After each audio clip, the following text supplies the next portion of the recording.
Bonjour, moi je m'appelle Abbas Sissoko, je suis responsable développement RH chez Sanef. Moi, je suis Meki Boumedienne, je suis responsable du département transformation et développement RH chez SADF également. Depuis 2022, donc ça va faire 3 ans et demi, même un peu plus maintenant. À peu près une soixantaine de collaborateurs.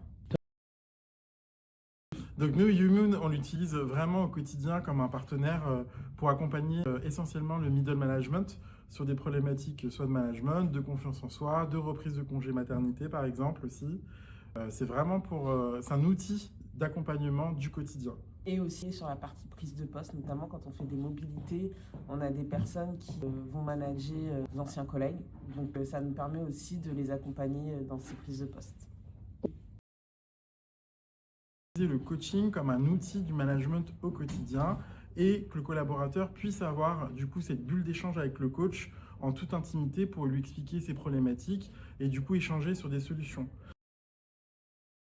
Ce qui m'a paru bien que cette solution, c'est que c'était rapide, efficace et moins coûteux qu'un coaching de dirigeant. Alors nous, ce qui nous a semblé intéressant avec cette formule, c'est qu'on pouvait proposer une solution de coaching, non pas parce qu'on a l'habitude du coaching sur des dirigeants ou des cadres sup. L'idée, c'était vraiment de démocratiser le coaching et de l'ouvrir au plus grand nombre et pas attendre d'avoir une situation qui soit complexe ou autre, mais vraiment utiliser le coaching comme un outil du management au quotidien. Qui sont très intéressantes, ça permet aussi aux collaborateurs de se poser un moment et de vraiment prendre le temps derrière de pouvoir échanger avec son coach sur les problématiques qu'il rencontre. On a aussi la partie tripartite qui est très importante, autant au début et à la fin du coaching, qui permet vraiment de voir si derrière les objectifs sont atteints ou pas. Ce qui est intéressant aussi avec la formule, c'est que du coup, elle sert vraiment à la fois le manager qui du coup fait accompagner son collaborateur. Ça fait aussi, c'est utile aussi pour l'équipe RH, mais aussi pour moi au quotidien. Je m'explique, pour le manager, c'est vraiment un soutien. Moi-même, en tant que manager, j'ai fait accompagner une de mes collaboratrices qui venait d'un retour de congé maternité. Le fait d'avoir un coach qui du coup accompagne sur cette problématique où moi-même, je ne me sentais pas forcément hyper à l'aise de l'aborder ou de l'accompagner, ça me permettait d'avoir vraiment un soutien externe, d'avoir un coach qui puisse vraiment soutenir ma collaboratrice sur cette problématique-là.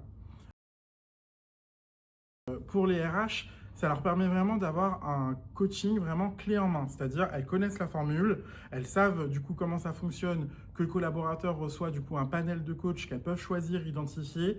Elles savent combien ça coûte, elles savent surtout combien de temps ça dure. Et c'est plus facile pour elles de le prescrire du coup à des managers et à des collaborateurs qui pourraient en avoir besoin. Pour moi, en tant que responsable du développement RH, l'idée, c'était vraiment d'avoir un outil globalisé au sein du groupe et ça me permet de voir une progression dans la durée sur un collectif et pas uniquement au cas par cas. Donc je trouve que c'est assez gagnant pour tout le monde, c'est simple et c'est efficace et c'est surtout facile à mettre en œuvre au quotidien. On a fait de plus en plus, j'allais dire, de coaching. C'est que ça marche vraiment, j'allais dire, pour nos collaborateurs, parce qu'on voit vraiment les effets. Déjà, on a des retours positifs au quotidien, autant des RH que des managers et des personnes qui ont été accompagnées. Donc l'idée, c'est forcément de continuer et de voir s'il y a encore plus de besoins. De la fin, c'est un peu le coaching un peu démocratisé, un peu pour tous. Et du coup, c'est vrai que comme tu l'as dit Abba, et je l'ai dit aussi, c'est hyper simple à mettre en œuvre quand on est responsable de la fonction RH. Et c'est facile aussi à expliquer aux collaborateurs. Et surtout, ça rend le coaching comme un outil du quotidien et pas le truc de la dernière chance. Parce que nous, on ne veut pas que le coaching soit la chose qu'on met vraiment pour... au cas où, à la fin, on est à la fin d'une relation et on met un coaching histoire de donner bonne conscience. Dans nous, le coaching, on essaie de le mettre au plus tôt possible pour que ça soit un outil opérationnel et surtout derrière qu'on rentre dans une excellence opérationnelle du collaborateur dans ses fonctions et qu'il puisse vraiment les changer dans un cadre restreint, privé et surtout utile pour lui. On l'ouvre quand même pas mal. Hein. À la base, on s'était fixé sur le middle management, sur un niveau intermédiaire entre le cadre sup et puis du coup le manager de proximité. C'est vrai que c'est là notre panel au quotidien, mais en réalité, on s'ouvre aussi à des cadres dirigeants parce qu'on se dit que c'est pas non plus du coaching discount, c'est le même coaching, hein, c'est juste qu'il est fait sur une période donnée, sur du coup 6 mois. Et l'idée, c'est vraiment, on le propose au maximum, soit des cadres dirigeants, mais aussi parfois des employés qui peuvent être du coup en prise de poste ou en manque de confiance à un moment donné. Et en fait, on essaie de l'ouvrir au maximum. On se laisse pas de limite, hein, je pense. Non, il n'y a pas de limite. J'allais dire, en fait, c'est tout type de collaborateur à partir du moment où l'équipe RH pense qu'il y a un besoin.